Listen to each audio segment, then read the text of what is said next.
अमेरिकी बाजारों की बात की जाए तो फ्राइडे के दिन के अंदर एक पॉजिटिव क्लोजिंग के साथ यहाँ पे डाउ जोन्स 25 पॉइंट्स की बढ़त है, S&P 500 के ऊपर 8% की बढ़त है, नास्डेक के ऊपर 13% की बढ़त आपको देखने को मिली। उसके साथ क्लोज भी हुए पॉजिटिव।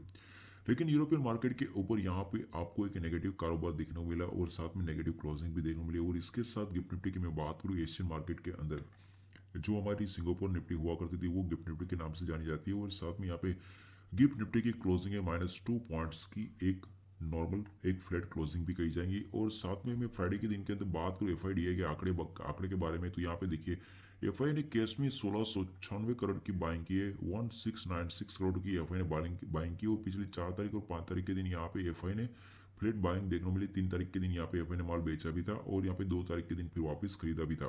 तो एक तरीके से इस महीने की मैं बात करूँ तो 5 दिन के अंदर यहाँ पे 3 दिन एफआई ने बाइंग की और 2 दिन एफआई ने बिकवाली की है। तो कुल मिला के अभी का जो रीजन आपको पॉजिटिविटी के साथ कारोबार करता हुआ नजर में तो आ ही रहा है। लेकिन निफ्टी की बात की जाए तो मंडे के ट्रेडिंग सेशन के अंदर निफ्टी कैसे वर्किंग करती हुई आपको नजर में आ सकती है। तो सबसे पहला इंपॉर्टेंट पॉइंट्स आपको यहाँ पे निफ्टी के चार्ट के ऊपर देखने को मिला। निफ्टी का ये जो टाइम फ्रेम आपको देखने को मिल रहा है वो ये 1 घंटे के टाइम फ्रेम है। और ये जो कारोबार आपको देखने को मिला था वो 4 जनवरी 2024 का कारोबार था।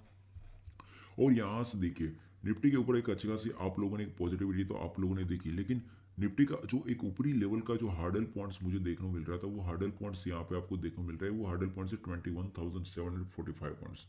अगर निफ्टी ये जो 21,000 देखिए 21,745 पॉइंट्स के ऊपर निफ्टी वर्किंग करना स्टार्ट करती है तो निफ्टी के अंदर आपको अच्छी खासी पॉजिटिविटी आपको सिग्नल जनरेट होते हुए नजर में आ सकते हैं। अगर बाई चांस निफ्टी के ऊपर गिरावट आपको देखने को मिलती है तो निफ्टी ऐसे कौन से लेवल के बाद एक नेगेटिव डायरेक्शन के अंदर चलती हुई नजर में आएंगी। तो निफ्टी का जो एक इंपॉर्टेंट एक लेवल की मैं बात करूं तो अगर यहाँ पे निफ्टी ऊपरी लेवल से तो गिरने के बाद यहाँ पे निफ्टी ने एक सपोर्ट लिया। सपोर्ट हमारे लिए बहुत इंपॉर्टेंट है।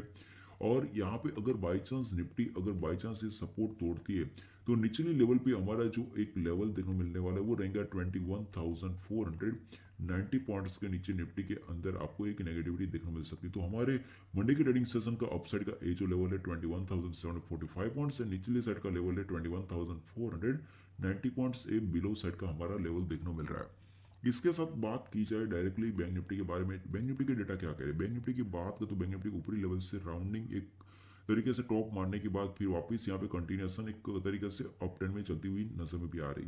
और ऊपरी लेवल का जो इसका जो हार्डल पॉइंट्स है यहाँ पे देखिए लास्ट में देखिए लास्ट में यहाँ पे एक तरीके से ऊपरी लेवल से तो गिरावट आप लोगों ने देखी। लेकिन यहाँ पे जो एक कैंडलस्टिक का हाईएस्ट पॉइंट है, हाईएस्ट पॉइंट हमारे लिए बहुत इंपॉर्टेंट है।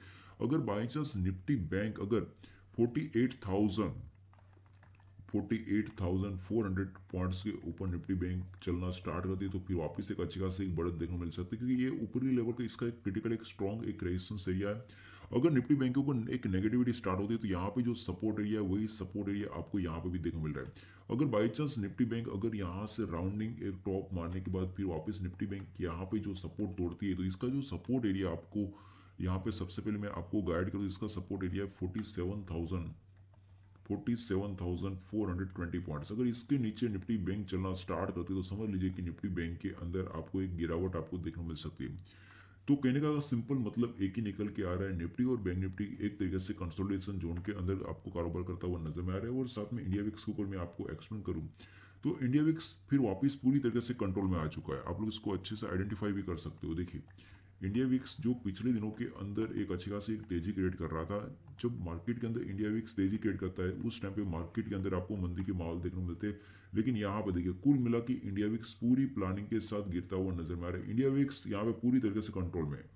जब तक इंडिया विक्स 15 पॉइंट के नीचे कारोबार कर रहा है तब तक समझ लीजिए कि मार्केट के अंदर कोई भी मंदी का माहौल क्रिएट नहीं होगा। तो यहाँ पे कहने का एक सिंपल मतलब है कि इंडिया विक्स यहाँ पे एक रेंज बाउंड में यहाँ पे वर्किंग करने की प्लानिंग करेगा। और साथ में निफ्टी और बैंक निफ्टी के ऊपर फिर वापस आपको अच्छा खासी बढ़त देखने को मिल सकती है। जैसे मैंने आपको लेवल्स गाइड किए उस तरीके से आपको मोमेंट देखने को मिल सकती है। तो ये था छोटा सा स्टडी के पर्पज के ऊपर एक अपडेट। So thank you.